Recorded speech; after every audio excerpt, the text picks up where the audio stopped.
अपने पसंदीदा शो के फुल एपिसोड देखने के लिए अभी डाउनलोड करें दंगल प्ले ऐप।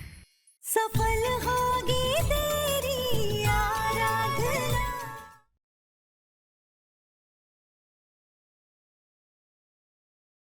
साहब जी, ये लड़की सच कह रही है और मैंने ही बचाया है इसे इनसे और इनके दोस्तों से। मामा ये झूठ बोल।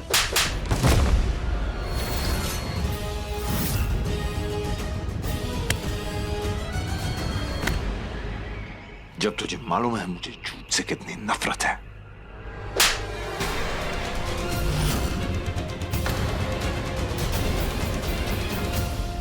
हमारे घर में रह के ये परवरिश दी हमने तुमको, हाँ?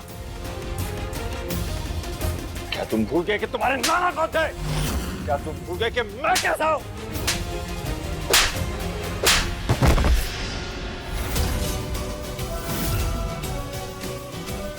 तुम हमारे बीच के नहीं हो सकते। तुम हमारे बीच के। भैया क्या कर रहे हैं भैया?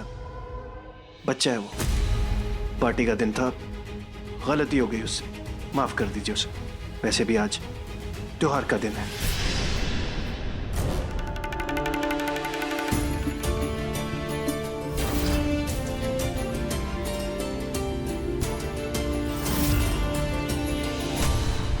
तुम हमारे घर में आई हमारी सेवा करने के लिए। तुम्हारी सेफ्टी और सिक्योरिटी मेरी जिम्मेदारी थी और मुझसे गलती हो गई, क्योंकि हमारे घर के बच्चे ने ही तुम्हारे साथ ये बेशर्मों जैसा सुलूक किया। हमारे घर की परंपरा है कि लड़की चाहे घर की हो या बाहर की, उसे लक्ष्मी का रूप माना जाता है। लेकिन शायद हमारी परवरिश में कुछ कमी रह गई हो, जो हमारे घर के लड़के ने ऐसी घिनौनी जुर्रत की। मेरे माता पिता हमेशा से मेरी बड़ी बहन को और मेरी बीवी को भी मुझसे और मेरे छोटे भाई से ज्यादा मान देते थे, और हमें भी यही सिखाया गया है। लेकिन शायद हम इस नालायक को ये सबक नहीं सिखा पाए। इसलिए मैं तुमसे सच में माफी मांगना चाहता हूं। मेरा बस यही मानना है कि पैसा कभी भी इज्जत की भरपाई नहीं कर सकता। ये लड़का तुम्हारा गुनहगार है, तुम जो सजा चाहे इसे दे सकती हो।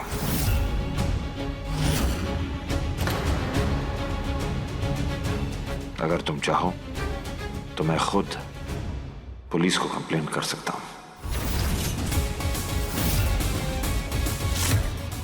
ये हुई ना बात।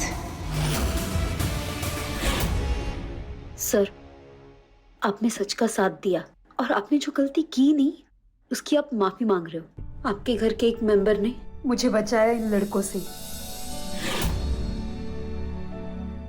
बस इतना काफी है मेरे लिए। आपके बारे में जैसा सुना था वैसा ही पाया है। अब मुझे ये बात बढ़ानी नहीं है, मैं चलती हूँ। रुकिए, ड्राइवर से कहो कि इन्हें इज्जत समेत घर छोड़ के आए।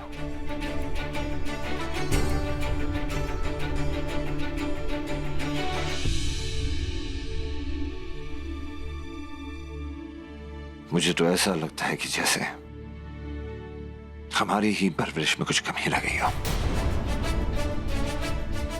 इसलिए आर्यन ना हमारे परिवार के संस्कार सीख पाया और ना ही कोई सभ्यता। बेहद अफसोस है ये कि ना आर्यन घर का बेटा बन पाया और ना ही हमारे बिजनेस के उसूल सीख पाया। शिक्षा और संस्कार की फील्ड में हम एजुकेशन सिर्फ हमारे लिए प्रोफेशन नहीं बल्कि हमारा मिशन भी है। लेकिन मुझे यह भी लगता है कि आने वाले 5 दिनों में हमें ऐसा कोई फैसला नहीं लेना चाहिए जिससे आगे जाकर हमें अफसोस हो। गोद लेने की रस्म हमें नहीं करनी चाहिए।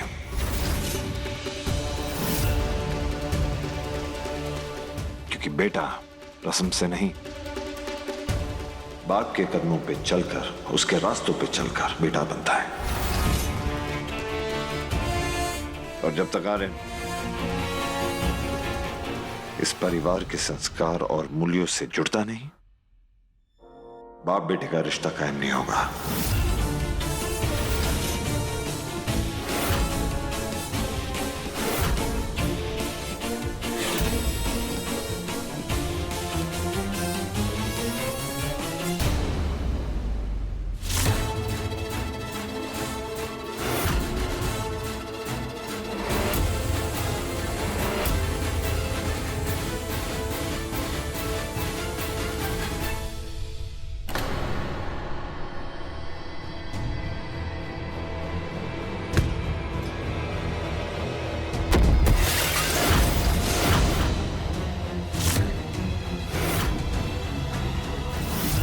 उस 2 टके की लड़की ने 2 मिनट में, सिर्फ 2 मिनट में मेरे 20 साल की मेहनत को बर्बाद कर दिया। जिस सपने को साकार करने के लिए मैंने अपनी पूरी जिंदगी लगा दी थी, उस गवार की एक गवाही से सब कुछ टूट गया। सब कुछ टूट गया, लेकिन नहीं, इतनी आसानी से ये नहीं बिखर सकता।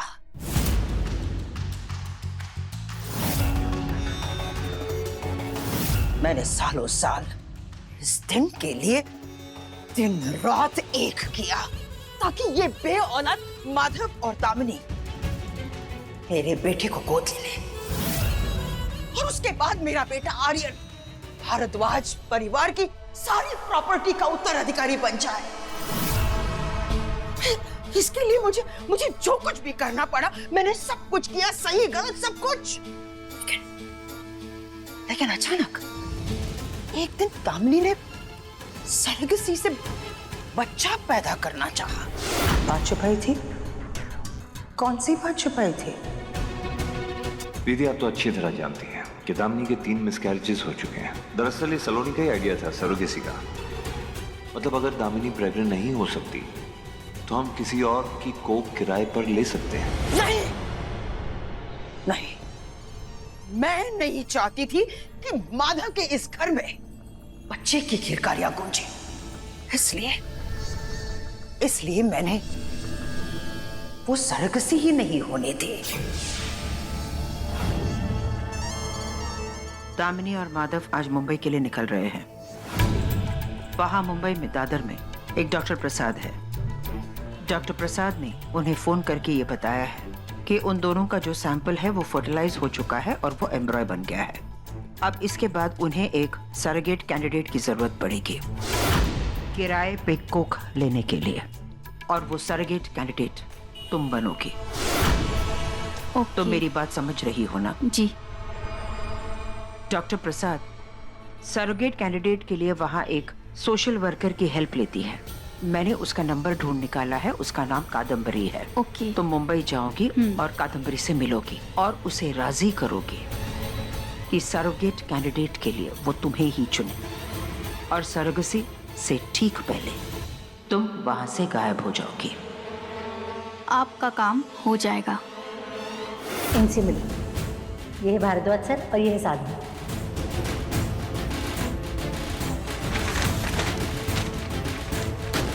ऐसे कैसे हो सकता है कि वो अचानक गायब हो गई? ये कोई मजाक चल रहा है क्या?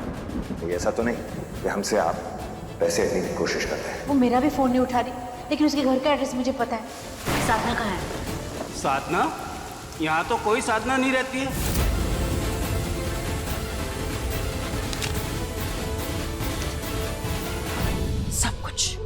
सब कुछ मेरे प्लान के हिसाब से चल रहा था। सरगसी फेल हुई, मगर अचानक दामिनी की मौत हो गई।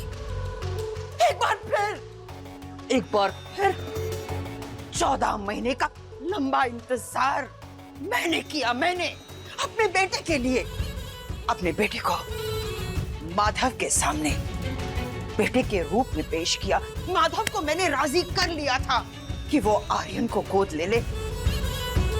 बस एक हफ्ते बाद मेरा बेटा आर्यन माधव का वारिस बनने वाला था, उत्तराधिकारी बनने वाला था। लेकिन नहीं, ये 2 टके की नौकरानी जिसको इस घर में आए चंद घंटे भी नहीं हुए, उसने मेरे 20 सालों की मेहनत पर पानी फेर दिया। हाँ।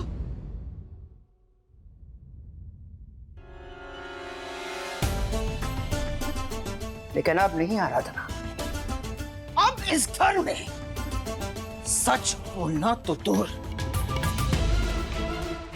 तुम सांस लेने में भी घबराओगी। ये इस मेनका का वादा है। दंगल एक्सप्रेस चैनल को सब्सक्राइब करिए। अरे ओ चंदा। जी जलेबी दीदी, 4 साल हो गए तुझे इस घर में काम करते हुए। कभी इस घर में झगड़ा होते हुए देखा है? नहीं। और कभी आर्यन बाबा को किसी से डांट पड़ते हुए देखा है? नहीं। अच्छा एक बात बता, इस घर की मालकिन कौन? अरे बता ना। इस घर की मालकिन तो मेनिका मैडम है, लेकिन आप ये सब क्यों पूछ रही हैं जलेबी दीदी? वो इसलिए पूछ रही हूँ क्योंकि इस घर के नौकरों को पता होना चाहिए कि उनके मालिक का नाम क्या है। और एक बात बता, आज तक तूने मेनिका मैडम को कभी नाराज किया है? राम कसम दीदी, हम ऐसा कैसे कर सकते हैं? आपने तो हमें पहले दिन से इस घर के सारे नियम कायदे समझा दिए थे। वो इसलिए समझाए थे क्योंकि इस घर में नौकरों को काम पे रखने के लिए जिम्मेदारी हमारी थी। और अगर कोई अनजान लड़की हमें बिना बताए इस घर पे काम पे रख ली जाती है तो फिर इसका वही अंजाम होता है जो कल पार्टी में हुआ था। और ऐसा तब होता है जब कोई नौकर अपने आप को बाकियों से ऊपर समझता है। वो सोचता है कि वो कुछ भी कर सकता है। और ये ताजा खिली कली इसे ये नहीं पता कि इस घर को संभालने की जिम्मेदारी मेनिका मैडम की है। वो हम सबकी मालकिन है। इससे तो उन्हीं के बेटे पे अब पता नहीं मेनिका मैडम के गुस्से से इसे कौन बचाएगा।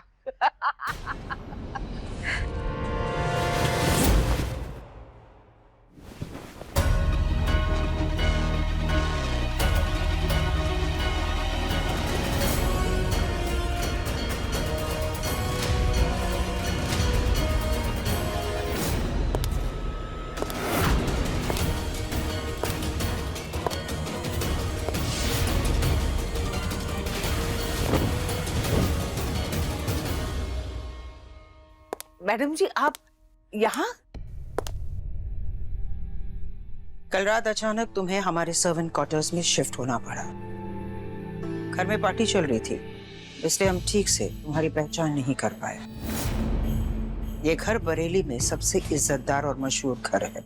इस घर में हर चीज पूरी तरह से जांच परख की जाती है और ये बात इस घर के नौकरों पर भी लागू होती है। उन्हें काम पर रखने से पहले उनके सारे डिटेल्स देखे जाते हैं। उसके बाद पुलिस इन्वेस्टिगेशन किया जाता है। तुम्हें अपना पहचान पत्र और एड्रेस प्रूफ देना होगा। ये कागजात है ना तुम्हारे पास? नहीं, हमारे पास तो कुछ भी नहीं है। वो तो होगा। क्या बोलते हैं उसे?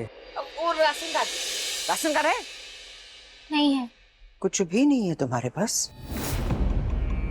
मैडम जी इसके पास तो कोई कागज ही नहीं है इसकी पहचान का। इसे कैसे रख सकते हैं यहाँ पर? निकाल देते हैं इसे आज ही। चल निकल यहाँ से। नहीं, देखिए मुझे ना 1 साल पहले अचानक ही मेरा घर छोड़ना पड़ गया था, इसलिए मेरे पास मेरे और मेरे बच्चे की कोई भी पहचान पत्र नहीं है। और कहाँ है तुम्हारा ये घर? मुंबई में है। अचानक से मुंबई छोड़ी 1 साल पहले? हम इनसे अकेले में बात करना चाहते हैं। हाँ ठीक है मैडम जी, करिए, बात करिए। ए चंदा चल बाहर चल। आज तो इसकी खैर नहीं।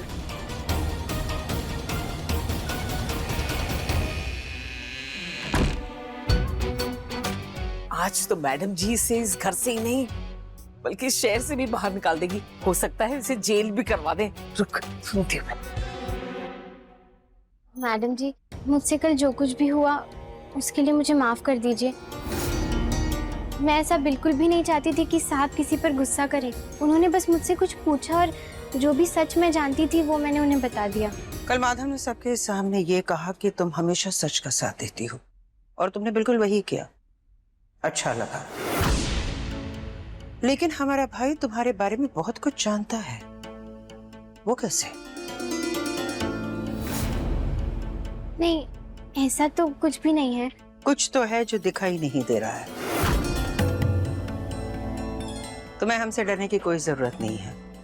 हम तुमसे नाराज नहीं हैं, क्योंकि तुमने बिल्कुल वही किया जो हमारे भाई ने कहा था। माधव ने हमसे ये भी कहा था कि हम तुम्हारा ख्याल रखें। अगर किसी भी चीज की जरूरत पड़े तो तुम हमें बता सकती हो। नहीं, मुझे तो यहाँ जरूरत से ज्यादा हर चीज मिल गई है।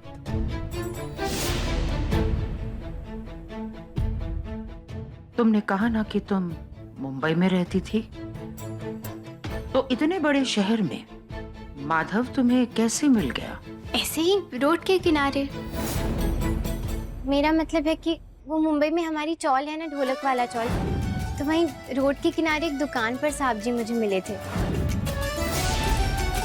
उन्होंने मुझसे थोड़ी बातचीत की, फिर उसके बाद वो हमारे गणपति पंडाल में आए थे। दोबारा वो आनंद सदन में मिले थे मुझे, जहाँ मैं काम करने जाती थी। तुम आनंद सदन में काम करती थी? हाँ। फिर उसके बाद बदायूं में मिले साहब जी। अच्छा।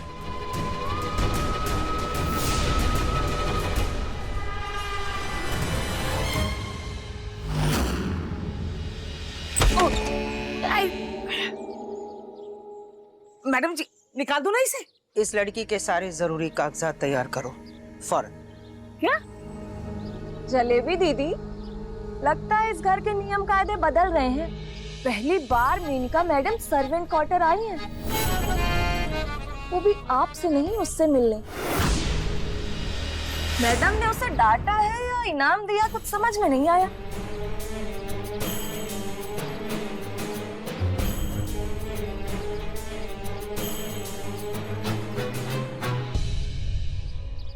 यहाँ एक लड़की है जिसके पास 4-5 महीने का एक बच्चा है। कह रही थी कि वो मुंबई के ढोलक वाले चौल में रहती थी। हमें तुमसे अर्जेंटली मिलना है।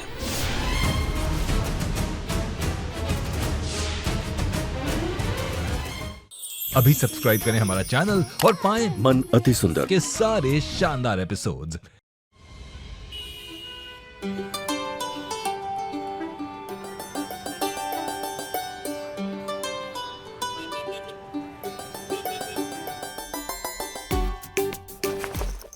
ये कंगन है ना, ये मुझे किसी से गिफ्ट में मिला था, और इसके अंदर देखिए आप ही की दुकान का नाम लिखा हुआ है।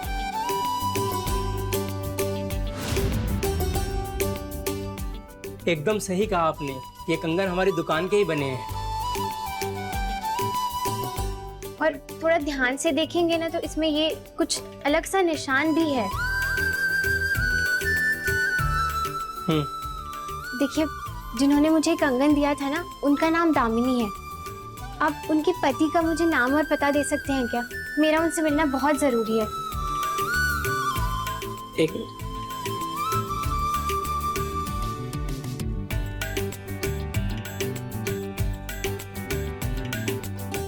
देखिए बहन जी, ये जो डिज़ाइन है ना वो बहुत पुरानी है, और ऐसी डिज़ाइन तो मैंने भी कभी नहीं देखी, और शायद जब से मैं यहाँ आया हूँ ये उसके भी पहले की है, तो मैं इसके बारे में आपको कुछ भी नहीं बता सकता। मैं एक काम कर सकता हूँ, मैं इसकी फ़ोटो ले लेता हूँ, और यहाँ पे जितने भी लोग हैं ना मैं सबसे पूछूंगा, और कुछ भी पता चलेगा ना तो मैं आपको ज़रूर फ़ोन पे कुछ बता दूँगा। आप अपना नंबर दे दीजिए मुझे।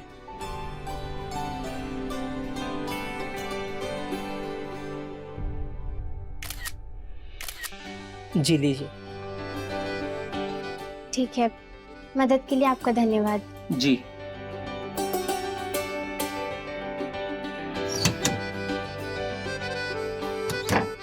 हाँ सेठ जी, हाँ आप लोग देख लीजिए, कुछ दिखाना था।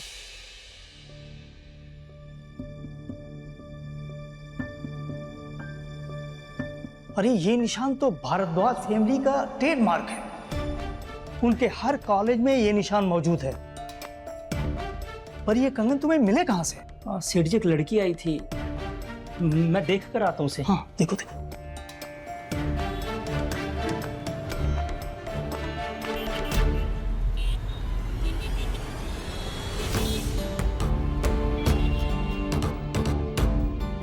ये भारद्वाज फैमिली का खानदानी कंगन है। उनकी हर पीढ़ी में बड़े बेटे की पत्नी को ये कंगन दिया जाता है। उस लड़की के पास ये कंगन कहाँ से आया और वो भारद्वाज फैमिली का पता क्यों ढूंढ रही है, ये पता लगा। हाँ सेठ जी, उन्होंने मुझे अपना नंबर दिया था, मैं बात करता हूँ। जल्दी। मैडम जी, एक औरत बुर्का पहन के आई है, आपसे मिलना चाहती है। बोल रही है मेहंदी वाली है। हमने किसी मेहंदी वाली को नहीं बुलाया है, और तुम ये बात अच्छी तरह से जानती हो जलेबी कि हम फजूल लोगों से कभी नहीं मिलते। जाओ, जाकर देखो बात क्या है। मैडम जी, मैंने उससे कहा था, लेकिन वो तो जिद कर रही है आपसे मिलने की।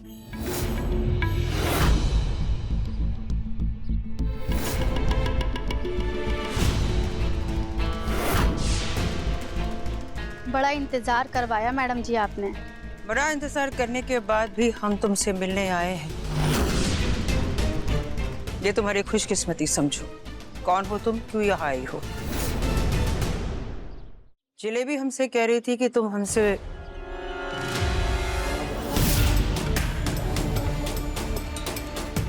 साधना, तुम्हारा दिमाग खराब हो गया है। तुम यहाँ क्यों आई? अरे आप ही तो मिलना चाहती थी ना। हाँ, हम तुमसे मिलना चाहते थे, लेकिन यहाँ भारद्वाज मैंशन में नहीं। तुम जानती हो ना, माधव तुम्हें अच्छी तरह से जानता है, वो तुम्हें पहचान जाएगा, और अगर उसने तुम्हें देख लिया तो हम सब